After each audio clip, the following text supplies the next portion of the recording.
सुबह उठते ही जैसे ही होश आए बिस्तर पर गहरी सांस लेनी शुरू कर दें। रास्ते पे चलते हो तो गहरी सांस लें, जितनी गहरी, आहिस्ता लें। परेशान नहीं हो जाना है, गहरी लेनी, शांति से लेनी, आनंद से लेनी, पर लेनी गहरी। और पूरे वक्त ख्याल रखना है कि जितनी ज्यादा प्राणवायु भीतर जा सके, आपके खून में, आपकी श्वास में, आपके हृदय में जितनी प्राणवायु जा सके और जितनी कार्बन डाइऑक्साइड बाहर फेंकी जा सके, उतना ही जो ध्यान हम करने जा रहे हैं उसमें सरलता हो जाएगी। जितनी ज्यादा प्राणवायु भीतर होती है उतनी ही शारीरिक अशुद्धि कम हो जाती है। और बड़े मजे की बात है कि शारीरिक अशुद्धि का आधार अगर छूट जाए तो मन को अशुद्ध होने में कठिनाई पड़नी शुरू हो जाती है। जितनी ताजी हवा भीतर होगी उतने आपके मन के दूषित विचार को पनपने की संभावना कम हो जाएगी। और जैसा मैंने कहा, ये पूर्णमिदम ऐसे सूत्रों के भीतर खिलने की, इनके फूल बनने की संभावना ज्यादा हो जाएगी। तो पहला हाइपर ऑक्सीजनेशन, प्राण वायु आधिक्य, इस पर ख्याल रखें। 7 दिन पूरे। इसमें 2-3 बातें होंगी, उनसे घबराएं ना। अगर गहरी सांस लेंगे तो नींद कम हो जाएगी, उससे जरा भी चिंता ना लेंगे। नींद कम हो जाती है जब भी नींद गहरी हो जाती है। तो जितनी गहरी सांस लेंगे, श्वास की गहराई के साथ नींद की गहराई बढ़ती है। इसलिए तो जो लोग मेहनत करते हैं वो रात गहरी नींद सोते हैं, जो मेहनत नहीं कर पाते वो रात गहरी नींद नहीं सो पाते। जितनी श्वास की गहराई होगी भीतर, उतनी नींद की गहराई बढ़ जाएगी। लेकिन नींद की अगर गहराई बढ़ेगी, इंटेंसिटी बढ़ेगी, तो एक्सटेंशन कम हो जाएगा, लंबाई कम हो जाएगी। उसकी चिंता नहीं लेंगे। अगर आप 7 घंटे सोते हैं तो 4 घंटे में पूरी हो जाएगी, 5 घंटे में पूरी हो जाएगी, उसकी कोई फिक्र नहीं है। लेकिन 5 घंटे में आप 8 घंटे की बजाय ज्यादा ताजे और ज्यादा आनंदित और ज्यादा स्वस्थ सुबह उठेंगे। इसलिए जब सुबह नींद टूट जाए, और जल्दी नींद टूटने लगेगी, अगर आपने गहरी सांस ली तो जल्दी नींद टूटने लगेगी, तो जब नींद टूट जाए उठाएं। सुबह के उस आनंदपूर्ण क्षण को न खोएं, उसका ध्यान के लिए उपयोग कर लें। पहली बात। दूसरी बात, जितना कम भोजन ले सके और जितना हल्का ले सके उतना हित करें। जितना अल्प ले सके और जितना हल्का ले सके, जो जितना कर सके, जिसको जितनी सुविधा हो वो उतना कम कर ले। जितना कम कर लेंगे उतना ध्यान की गति तीव्र, सुगम हो जाएगी। क्यों? कुछ गहरे कारण हैं। हमारे शरीर की कुछ सुनिश्चित आदतें हैं। ध्यान हमारे शरीर की आदत नहीं है, ध्यान हमारे लिए नया काम, शरीर के बंधे हुए एसोसिएशन है। शरीर की बंधी हुई आदतों को अगर कहीं से तोड़ दिया जाए तो शरीर और मन नई आदत को पकड़ने में आसानी पाते। कई दफे तो आप हैरान होंगे कि अगर आप चिंतित होते हैं और सिर खुजलाने लगते हैं, अगर आपका हाथ नीचे बांध दिया जाए और आप सिर न खुजला पाए तो आप चिंतित ना हो सकेंगे। आप कहेंगे कि सिर खुजलाने से चिंता का क्या एसोसिएशन? शरीर की निश्चित आदत हो गई है, वो अपनी पूरी की पूरी अपनी आदत को, अपनी व्यवस्था को पकड़ के पूरा कर लेता है। शरीर की जो सबसे गहरी आदत है वो भोजन है, सबसे गहरी, क्योंकि उसके बिना तो जीवन नहीं हो सकता। जो डीप मोस्ट, डीपेस्ट, ध्यान रहे, सेक्स से भी ज्यादा गहरी।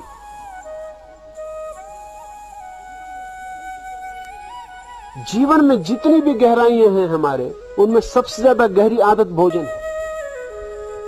जन्म के पहले दिन से शुरू होती और मरने के आखिरी दिन तक चलती है। जीवन का अस्तित्व उस पर खड़ा है, शरीर उस पर खड़ा है। इसलिए अगर आपको अपने मन और शरीर की आदतें बदलनी है तो उसकी गहरी आदत को एकदम शिथिल कर दें। उसके शिथिल होते से शरीर का जो कल तक का इंतजाम था वो सब अस्त व्यस्त हो जाएगा और उसकी अस्त व्यस्त हालत में आप नई दिशा में प्रवेश करने में आसानी पाएंगे, अन्यथा आप आसानी नहीं पाएंगे। तो जितना कम बन सके, किसी को उपवास करना हो उपवास कर सकता है, किसी को एक बार भोजन लेना हो एक बार ले सकता है, आपकी मर्जी पर है। नियम बनाने की जरूरत नहीं है। अपनी मर्जी से चुपचाप जितना कम से कम न्यूनतम मिनिमम का ख्याल रखें। तो दूसरी बात स्वल्प आहार। तीसरी बात एकाग्रता।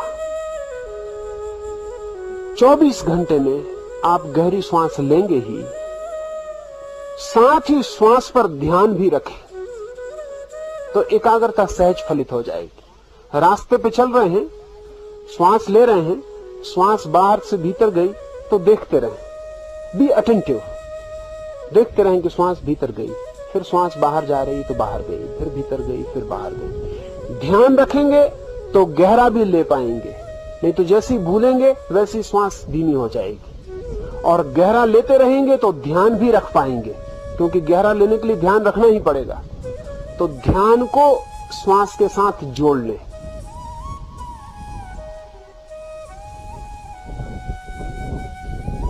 कुछ काम करते वक्त अगर ऐसा लगे कि अभी ध्यान श्वास पर नहीं रखा जा सकता, तो जिन कामों को करते वक्त ऐसा लगे कि अभी ध्यान श्वास पर नहीं रखा जा सकता, तब उन कामों पर कंसंट्रेशन रखें, उन कामों पर एकाग्र रहें।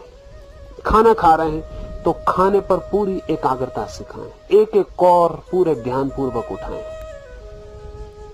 स्नान कर रहे हैं तो एक एक पानी का एक कतरा भी ऊपर पड़े तो पूरे ध्यान पूर्वक। रास्ते पे चल रहे हैं तो पैर एक एक उठे तो ध्यान पूर्वक। ये 7 दिन आपका 24 घंटा ध्यान में लीन हो जाए। तो यहां तो हम ध्यान करेंगे वो अलग, ये मैं आपको बाकी समय पूरी पृष्ठभूमि आपकी बनाने के लिए कह रहा हूं। तो तीसरी बात, जो भी करें बहुत ध्यान पूर्वक, बहुत एकाग्र चित्त से करें और ज्यादातर तो श्वास पर ही एकाग्रता रखें, क्योंकि वो 24 घंटे चलने वाली चीज है। न तो 24 घंटे खाना खा सकते, न स्नान कर सकते, न चल सकते। श्वास 24 घंटे चलेगी, उस पर 24 घंटे ध्यान रखा जा सकता है, उस पर ध्यान रखें। भूल जाएं दुनिया में कुछ और हो रहा है, बस एक ही काम हो रहा है कि श्वास भीतर आ रही है और श्वास बाहर जा रही है। बस ये श्वास का बाहर और भीतर आना आपके लिए माला की गुरिया बन जाए, इस पर ही ध्यान को ले जाए। तीसरा सूत्र। चौथा सूत्र, इंद्रिय उपवास, सेंस डिप्राइवेशन। वो 3 बातें उसमें करनी है। एक तो जो लोग पूरे दिन मौन रख सके वो पूरे दिन के लिए मौन हो जाए। जिनको कठिनाई मालूम पड़े वो भी टेलीग्राफिक हो जाए। जो भी बोले तो समझें कि एक एक शब्द का कीमत चुकानी पड़ रही। तो दिन में 10-20 शब्द से ज्यादा नहीं, बहुत जरूरी मालूम पड़े, जान पे ही आ बने तो ही बोले। जो पूरा मौन रख सकें उनके फायदे का तो कोई हिसाब नहीं। पूरा मौन रख सकें, कोई कठिनाई नहीं। एक कागज पेंसिल रख लें, जरूरत पड़े तो लिख के बता दें, कुछ जरूरत पड़े तो पूरे मौन हो जाए। मौन से आपकी सारी शक्ति भीतर इकट्ठी हो जाएगी, जिसे हमें ध्यान में आगे ले जाना। आदमी की कोई आधे से ज्यादा शक्ति उसके शब्द ले जाते। शब्द को तो बिल्कुल छोड़ दें। तो ख्याल कर ले, जिसकी जितनी सामर्थ्य हो उतना मौन हो जाए। और इतना तो ध्यान ही रखें कि आपके द्वारा किसी का मौन ना टूटे। आपका टूटे आपकी किस्मत, आप जिम्मेवार, लेकिन आपके द्वारा किसी का ना टूटे। अकारण बातें किसी से ना पूछें, अकारण जिज्ञासाएं ना करें, व्यर्थ के सवाल ना उठाएं, किसी को बातचीत में डालने की आप कोशिश ना करें। सहयोगी बने दूसरे को मौन करवाने में। कोई पूछे तो उसको भी मौन करने का इशारा देना, उसे भी याद दिला दें कि मौन रहना है। बातचीत छोड़ दें बिल्कुल 7 दिन, फिर बाद में करिए, पीछे तो आपने की है बहुत। 7 दिन बिल्कुल छोड़ दें, जिससे जितना बन सके, पूरा बन सके, बहुत ही हितकर होगा। फिर आपको कहने को नहीं बचेगा कि ध्यान नहीं होता है। मैं जो 5 बातें आपसे कहने जा रहा हूं वो आप पूरी कर लेते हैं तो आपको कहने का कारण नहीं आएगा कि ध्यान नहीं होता है, और आए कारण तो आप जानना आपके सिवाय और कोई जिम्मेवार नहीं। फिर मुझे आके आप मत कहना। मौन रखें, न्यूनतम जिनसे न बन सके, कमजोर हो, संकल्पहीन हो, मन दुर्बल हो, बुद्धि कमजोर हो, वो थोड़ा थोड़ा बोल के चलाएं। जिनमें थोड़ी भी बुद्धिमत्ता हो, संकल्प हो, शक्ति हो, थोड़े भी अपने पे भरोसा हो, वो बिल्कुल चुप हो जाए। इंद्रिय उपवास में पहला मौन, दूसरा आपकी आंख के लिए विशेष पट्टियां बनाई हैं, वो पट्टियां आप ले लेंगे और कल सुबह से उनका प्रयोग शुरू करें। पूरी आंख को बांध देना है। आंख ही आपको बाहर ले जाने का द्वार है। जितनी ज्यादा देर बांध रख सकें उतना अच्छा है। जब भी खाली बैठे हैं आंख तो पट्टी बंधी रहने दें, उससे दूसरे दिखाई भी नहीं पड़ेंगे, बातचीत का भी मौका नहीं आएगा, और आपको अंधा मान के दूसरे भी छोड़ देंगे। ठीक है, जाने दें, व्यर्थ उनको परेशान न करें, अंधे हो जाए। मौन होना तो आपने सुना ही है, मैं कहता हूं अंधे भी हो जाए। मौन होना भी एक तरह का मुक्ति है, अंधा होना और भी गहरी, क्योंकि आंख ही हमें 24 घंटे बाहर दौड़ा रही है। आंख के बंद होते से आप पाएंगे बाहर जाने का उपाय न रहा, भीतर चेतना वर्तुलाकार घूमने लगेगी। आंख पे पट्टी बांध लें, चलते वक्त थोड़ा सा ऊपर सरका लें, नीचे देखें, बस चलते वक्त थोड़ा ऊपर सरका लें और नीचे देखें। एक 4 फीट आपको दिखाई पड़ता रहा रास्ता, उतना काफी था।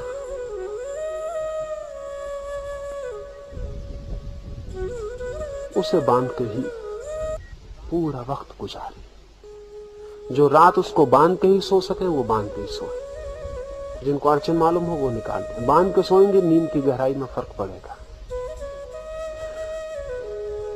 ये जो पट्टी है वो आप बाकी समय तो बांधे ही रखेंगे, सुबह यहां जब ध्यान होगा तब पट्टी बंधी रहेगी। सुबह के ध्यान में, दोपहर के मौन में पट्टी खुली रहेगी, लेकिन आप वहां से पट्टी बांध कर ही आएंगे, यहां चुपचाप पट्टी खोल कर रख लेंगे। दोपहर के घंटे भर के मौन में पट्टी खुली रहेगी। रात भी आप पट्टी बांध कर ही आएंगे, फिर रात के ध्यान में भी पट्टी खुली रहेगी। सुबह जब मैं बोलूंगा तब आपकी पट्टी खुली रहेगी, दोपहर मौन में खुली रहेगी, रात के ध्यान में खुली रहेगी। इतना आपकी आंख के लिए मौका दूंगा। ये भी मौका इसलिए दूंगा कि ये भी आपको भीतर ले जाने में सहयोगी बन सके, तभी आपकी आंख को बाहर देखने का मौका देना, अन्यथा आपकी आंख को बंद ही रखना। और 7 दिन में आप हैरान हो जाएंगे कि मन के कितने तनाव आंख के बंद रहने से विदा हो जाते हैं, जिसकी आप अभी कल्पना नहीं कर सकते। मन के अधिकतम तनाव आंख से प्रवेश करते हैं, और आंख का तनाव ही मन के स्नायुओं के लिए सबसे बड़े तनाव का कारण है। अगर आंख शांत और शिथिल और रिलैक्स हो जाए तो मस्तिष्क के 99% रोग विदा हो जाते। तो इसका आप पूरे ध्यान पूर्वक इसका उपयोग करना है। और ऐसा नहीं कि उसमें बचाव करें तो मेरा कोई हर्जा नहीं, बचाव से आपका हर्जा होगा। ध्यान यही रखना है कि अधिकतम आपको बिल्कुल ब्लाइंड हो जाना है, आप बिल्कुल अंधे हो गए, आंख है ही नहीं। 7 दिन के लिए उसे छुट्टी दे दी। 7 दिन के बाद आप पाएंगे कि आंख ऐसी शीतल हो सकती है, और आंख की शीतलता के पीछे इतने आनंद के रस झरने बह सकते हैं, ये आपकी कल्पना में अभी नहीं हो सकता है। लेकिन अगर आपने बीच बीच में अपने साथ बेईमानी की तो मेरा जुम्मा नहीं है, वो आप पर निर्भर है। यहां कोई भी किसी दूसरे को कोई जिम्मेवार नहीं है। आप अपने को धोखा दे सकते हैं, चाहें तो अपने को धोखा देने से बच सकते हैं।